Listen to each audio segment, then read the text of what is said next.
அப்பாடா பிரச்சாரம் ஒரு வழியாக முடிச்சிட்டிங்களா, எப்படா பிரச்சாரம் முடியும்ட்டு பல கோடி பேர் எதிர்பார்த்துருந்ததில் நானும் ஒருத்தன். ஏன்னா இந்த தற்கொலையோட தொல்லை தாங்க முடியல. ஏன்னா பிரச்சாரம் ஆரம்பிச்சதும் போதும் இவங்க மேடை ஏறி இவங்க பேசுகிறேங்கிற பேரில் கொண்டு வைக்கிறாங்க. நம்மளால் அது கேட்க முடியல. இவங்க பண்ணுற அட்ராசிட்டி நம்மளால் தாங்க முடியல, பார்க்கவும் சகிக்கல, பார்க்கவும் முடியல. அந்தளவுக்கு ஒரு கூத்தடிச்சிட்டு இருந்தாங்க. எப்போலாம் பிரச்சாரத்தை முடிப்பாங்க, அப்போ தான் நீங்கள் கோமாளித்தனத்தெல்லாம் வந்து அடங்குன்ட்டு எல்லோரும் வெயிட் பண்ணிட்டு இருந்தோம். நானும் வெயிட் பண்ணிகிட்டு இருந்தேன். பிரச்சாரம் ஒரு வேலையாக முடிஞ்சதுனால இப்போ வந்து நம்ம தளபதி விஜய் அவர்கள் பன்னியூரில் போய் படுத்துருவார். இனிமேட்டு இது மாதிரி சலசலப்பு, இது மாதிரி கோமாளித்தனம்லாம் கொஞ்சம் அடங்கிடும். வழக்கம்போது ரிசல்ட் வந்ததுக்கப்புறம் அப்படி என்ன நடக்குன்னு தெரியும். அதுக்கப்புறம் விஜய் அவர்கள் ஒரு 3-4 வருஷத்துக்கு வெளில வர மாட்டார். அது யூஸ்வலாக நடக்கிறது தான். இப்போ என்னென்னா, இவர் எப்போ கட்சி பேர் ஆரம்பித்தாரோ அப்போலேருந்து 3 வருஷம் இப்போ வரைக்கும் நான்ஸ்டாப் காமெடிகள் தான்.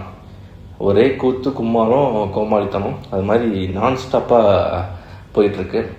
ஃபஸ்ட்டு இவர் கட்சி ஆரம்பித்தது கூட பெரியார் அதுன்னு பேசினாலும் சரி ஓகே பரவாயில்ல, இது கொஞ்சம் வந்துடுவார் போல அப்படிங்கிற மாதிரி நினச்சா, போக போக தான் தெரியுது எவன் சொல்லி கொடுத்துருக்காங்க. இந்த தலைவருக்கு பேர்லாம் சொல்லியா, இந்த ஃபோட்டோலாம் வச்சுக்க கொள்கை தலைவர்னு சொல்லு அப்படின்னு சொல்லி கொடுத்துருக்காங்க போல் அப்படிங்கிறத போக போக தான் தெரிஞ்சிச்சு. அதுக்கப்புறம் அந்த 5 கொள்கை தலைவர் பார்த்தா டிசைனாக வெவ்வேறு காரணங்களுக்காண்டி இருந்துச்சு. அதுக்கப்புறம் 10ஆவதுன்னு பார்த்து எல்லா தலைவரையும் சேர்த்துக்கிட்டாங்க. மற்ற கட்சி தலைவர் எல்லாரும் சேர்த்து வச்சுக்கிட்டு இது எங்கள் தலைவர், இது தலைவர் தலைவர் எதிராக அவங்க தலைவர் அப்படிங்கிற மாதிரி அவங்களுக்கே குழப்பம் வர மாதிரி வர எல்லா தலைவரையும் தூக்கி வச்சுக்கிட்டு எங்கள் கொள்கை தலைவர்னு கூப்பிட ஆரம்பிச்சிட்டாங்க, பேச ஆரம்பிச்சிட்டாங்க. சரி இதில் தான் எதுவுமே தெளிவில்லை, சரி என்னத்தை தான் சொல்கிறாங்கன்னு பார்த்தா அவங்க எதுவுமே சொல்ல மாட்டேங்கிறாங்க. மயக்க பிடிச்சா டிஎம்கே திட்டுறது தான் வேறு, அது தவிர எதுவுமே தெரிய மாட்டேங்குது. எவனை பார்த்தாலும் டிஎம்கே திட்டுறான், எதுக்கு எடுத்தாலும் திட்டுறான், என்ன நடந்தாலும் திட்டுறான். எதுக்குடா டிஎம்கே திட்டுறாங்கன்னு தெரிய மாட்டேங்குது. கொள்கையும் தெரிய மாட்டேங்குது, பேச மாட்டேங்க, டிஎம்கே திட்டிக்கிட்டே இருக்காங்க. சரி தமிழையாவது ஒழுங்காக பேசுவாங்கன்னு பார்த்தா அங்கே இருக்க எவனுக்குமே பேசவே தெரிய மாட்டேங்குது. புஷியானது அவர்களுக்கு பேச தெரியாது, உளருவதுன்னு உளருவார், ஆதரவதுனாலும் உளருவார். இவங்க என்ன எப்படி உளறிட்டு இருக்காங்க அப்படின்னு பார்த்தா நம்ம தலைமை தற்கொலை விஜய் அவர்கள் அதுக்கு மேலே பேப்பர் எடுத்து நீட்டி முளைக்கி படிக்க ஆரம்பித்தாருன்னா ஒரு லைன் விடாமல் கட்டன்னு பார்த்து அப்படியே சின்ன குழந்தை வந்து படிக்கும் இல்லையா, அது மாதிரி படிச்சுட்டு இருக்காரு ஒரு பிரச்சாரத்துலேயும்.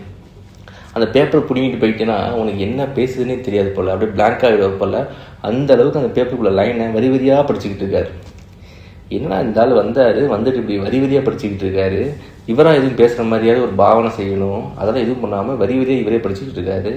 அவங்க கட்சியில் எவனும் பேசவும் தெரிய மாட்டேங்குது. இதை வச்சு எப்படி வண்டியை ஓட்ட போகிறாங்க அப்படின்னா, இவங்களுக்கு ஏற்ற மாதிரி தானே ஃபேன்ஸ் இருப்பாங்க.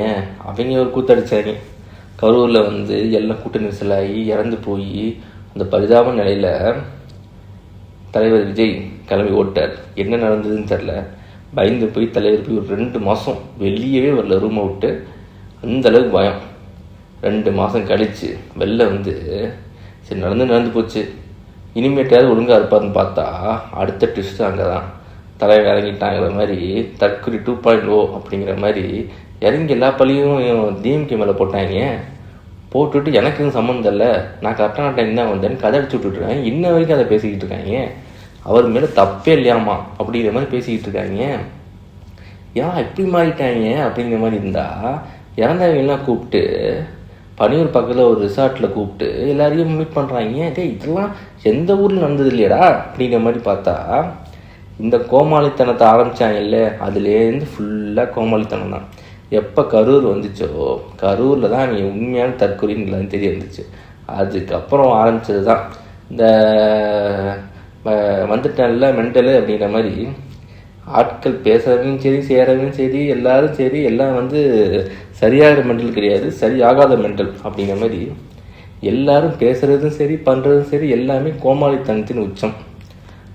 அடுத்து இவங்க யார், நம்ம அவங்க உள்ள தலைமையில் இருக்க எல்லாரும் சரி பொது மேடையிலையும் சரி இலவசத்தை வந்து வேணாம், இலவசம் வந்து கொடுத்து ஏமாத்தானு இல்லாத பொல்லாத இலவசத்தை பற்றி பேசி இவர் படத்தில் கூட சர்க்காரில் மற்ற படத்தெல்லாம் அந்த இலவசம் தூக்கிட்டு அந்த மிக்ஸி கிரைண்டர்லாம் தூக்கிட்டு போய் எரிக்கிற மாதிரிலாம் சீன், டிவிலாம் உடைக்கிற மாதிரிலாம் சீனை வச்சுட்டு இவங்க மற்ற கட்சிப்படி இப்போ இவங்க மேனிஃபெஸ்டோலாம் எடுத்து பார்த்தீங்கன்னா அதிகமான இலவசம், மற்ற கட்சியோடு இவன் தலைவன் வந்து அதிகமாக இலவசம் கொடுத்துருக்காப்புல.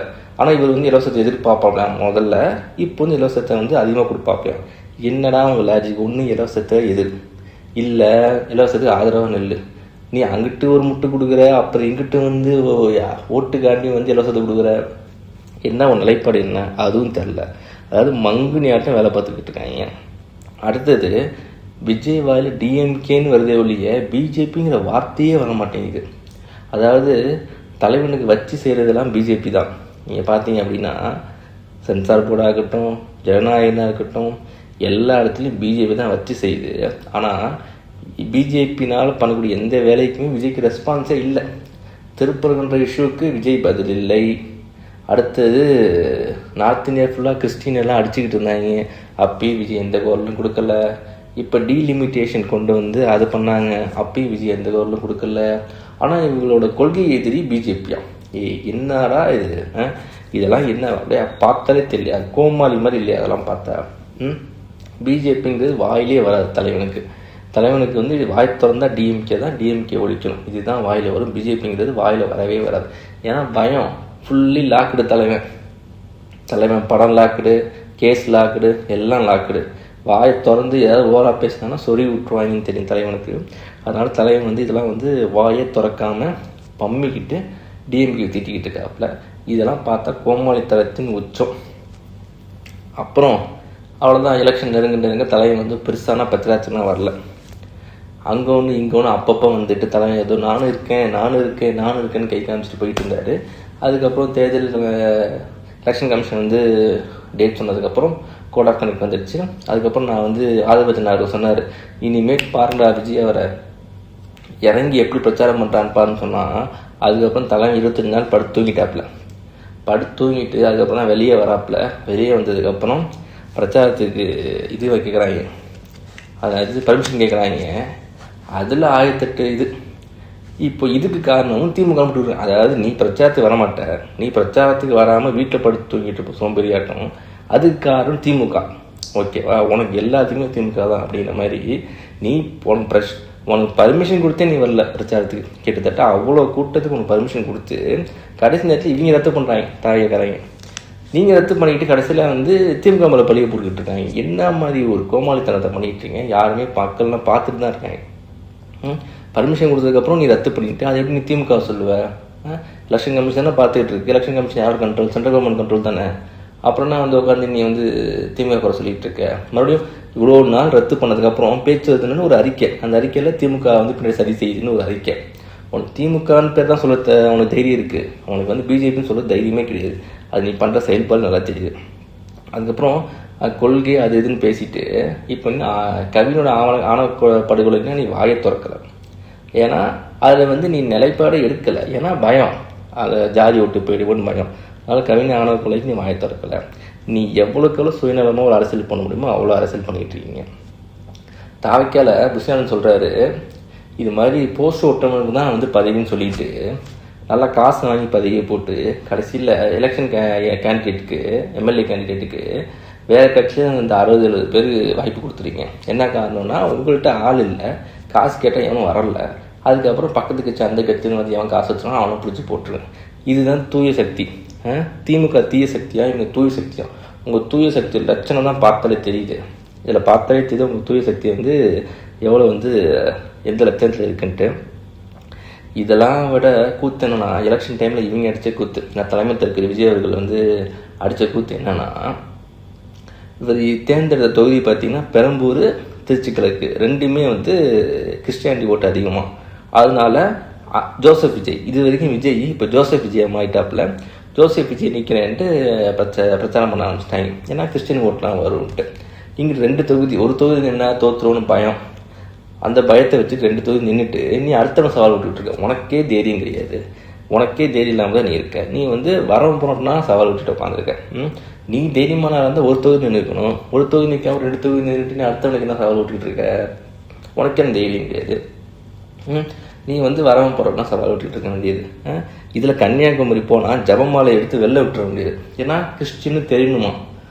என்னம்மா ஆக்டிங், என்னம்மா அரசியல்? இந்த ஆக்டிங் நீங்கள் வந்து படத்தில் போட்டு தான் நேஷ்னல் அவார்டே வாங்கிக்கலாம். அங்கெல்லாம் விட்டுட்டு அரசியல் நடிக்கிறப்பான்னு ஜபமாலை எடுத்து கன்னியாகுமரி வெளில வர்றது என்ன? அதுக்கப்புறம் வந்து சர்ச்சில் போய் முட்டியை போட்டு தேய்ச்சிக்கிட்டு போகிறது என்ன, அதுக்கப்புறம் கோயிலில் போய் சாமி கும்பிட்றது என்னென்ன கோமாளித்தனத்தை பண்ண முடியுமோ எல்லா கோமாளித்தனத்தையும் பண்ணிகிட்டு இருந்தார். திடீர்னு சைக்கிள் விட்டு ஓடுறது என்ன, சைக்கிள் எடுத்து ஓட்டிகிட்டு போகிறப்போ ஆப்போசிட்டில் அவங்க ரசிகர்கள் வந்தாலே பயந்துட்டு சைக்கிள் விட்டு ஓடுறது என்ன, வந்து தர்பூசணி எடுத்து உள்ளே விட்டு அடிக்கிறது என்ன, பாட்டை விட்டு அடிக்கிறது என்னன்ட்டு இல்லாத கூத்து உங்கள் ரசிகர்களும் சரி நீங்களும் சரி. சபாஸ் ராடே அப்படிங்கிற மாதிரி கோமாளிகள் பலவிதம்ங்கிற மாதிரி ஒவ்வொன்றும் ஒரு விதம் அப்படிங்கிற மாதிரி விஜய் ஒரு விதம், ரசிகர்கள் அவருக்கு ஏற்ற மாதிரி தான் அமைஞ்சிருக்காங்கிற மாதிரி எல்லாரும் சரி எவ்வளோ கூத்து எவ்வளோ காமெடி பண்ண முடியுமோ அவ்வளோ காமெடி இந்த தேர்தல் பிரச்சாரத்தில் பண்ணி வச்சுருந்தாங்க. பிரச்சாரத்தில் விஜய் பண்ண காமெடிகளை மட்டும் தனியாக எடுத்து தொக்கா வச்சு என்ஜாய் பண்ணலாம் அப்படிங்கிற மாதிரி இருந்துச்சு. மே 4 ரிசல்ட் வரட்டும், ரிசல்ட் வந்ததுக்கப்புறம் இவர் பேசின பேச்சு இவங்க பண்ண கூத்துலாம் எடுத்து வச்சு செய்ய போகிறாங்க. நெட்டில் மீன்ஸ் பறக்க போகுது, அதான் நடக்க போகுது. இவர் சொன்னது எதுவுமே செய்யலை, கொள்கையும் கிடையாது, இவருக்கு எந்த ஒரு நேர்மையும் கிடையாது, இவர் சொன்ன வாக்குறுதி எதுவும் செய்யவும் இல்லை. அதாவது இவங்க என்ன சொல்லி ஆரம்பித்தாங்க கட்சி அப்படின்னா ஊழலாத தூய சக்தின்னு ஆரம்பித்தாங்க. அப்புறம் பார்த்தீங்கன்னா எல்லாத்தையும் காசை வாங்கி போஸ்டிங்கை போடுறது, எம்எல்ஏ கேண்டிடேட் காசு வாங்குறது, அதுக்கப்புறம் அடுத்த கட்சியினர்கிட்ட எவன் ஊழல் செஞ்சான்னு அவரை அள்ளி போட்டுக்க வேண்டியது. எவ்வளோக்கு எவ்வளோ கேவலமாக ஒரு அரசியல் பண்ண முடியுமோ அவ்வளோக்கு எவ்வளோ கேவலமாக ஒரு அரசியல் பண்ணியிருக்காங்க. இந்த 3 வருஷம் நல்ல மீடியாவுக்கு நல்ல ஒரு என்டர்டைன்மெண்ட், மக்களுக்கும் நல்ல என்டர்டைன்மெண்ட். அதாவது ஒரு 3 வருஷம் நல்ல ஒரு படத்தை உட்காந்து பார்த்தேன் அப்படி இருக்கும். அது மாதிரி நல்ல ஒரு காமெடி என்டர்டைன்மெண்ட், அதாவது காமெடியான ஒரு படத்தை எடுத்துச்சு அப்படிங்கிற மாதிரி நல்ல காமெடி என்டர்டைன்மெண்ட் தான் வந்து நம்ம விஜய் அவர்கள். அவங்க கட்சியும் அவர் விஜயும் செம்மையான ஒரு காமெடியான ஒரு கோமாளிஸ் அப்படிங்கிற மாதிரிங்கிறது தான் கடைசியில் முடிஞ்சிருக்கு. தேர்தல் தேதி வந்ததுக்கப்புறம் தான் அவங்களுக்கே தெரியும் அவங்க ஒரு கோமாளின்னு. தேர்தல் வரட்டும், ஓட்டம் முடியட்டும், அது எவ்வளோ ரிசல்ட் வரட்டும், ரிசல்ட் வரப்போ தெரியும் உண்மையான கோமாளி விஜய் என்பது உலகத்துக்கு தெரிய வரும். அப்போ நீங்கள் வந்து எங்கே போவாங்கன்னு தெரியாது. நீங்களாம் எழுதி வச்சுங்க. ரிசல்ட் வந்ததுக்கப்புறம் தாவாக்கியாலேருந்து ஒருத்தம் கூட வெளியே வர மாட்டான். விஜய் அவர்கள் ஒரு வருஷம் 2 வருஷத்துக்கு வெளியே வர மாட்டார். அதை வச்சுனா கிளம்பி டெல்லிக்கு போயிடுவான். அவன் பொட்டியை கட்டிட்டு அவன் கிளம்பி போயிடுவாங்க. எங்கேயுமே வந்து மீடியா சும்மாவே மீடியாவுக்கு வர மாட்டாங்க, யாரும் ப்ரெஸ் மீட் கொடுக்க மாட்டாங்க. இனிமேல் சொல்லவா வேணும், தேர்தல் முடிஞ்சதுக்கப்புறம் எல்லோரும் ஆப்ஸ்காண்டு தான். 2 வருஷம் 3 வருஷம் கழிச்சு அப்புறம் வந்து வெளில வருவாங்க. விஜய் அவர்கள் தலைமறைவு ஃபார் 2 இயர்ஸ் 3 இயர்ஸ் எழுதி வச்சுங்க நண்பர்களே. ஸோ மே 4 ரிசல்ட் எடுத்ததுக்கப்புறம் தாவை வந்து வறுக்க போகிறாங்க போட்டு சட்டியில், அதுக்கப்புறம் இருக்குது. ஸோ ஓட்டு போய் உங்களுக்கு பிடிச்ச இந்த கட்சிக்கும் அந்த கட்சிக்கு நீங்கள் போடுங்க. ரிசல்ட் வந்ததுக்கப்புறம் உண்மையாக நல்ல என்னன்னு தெரியும். மீண்டும் வீடியோ சந்திப்போம். நன்றி, வணக்கம்.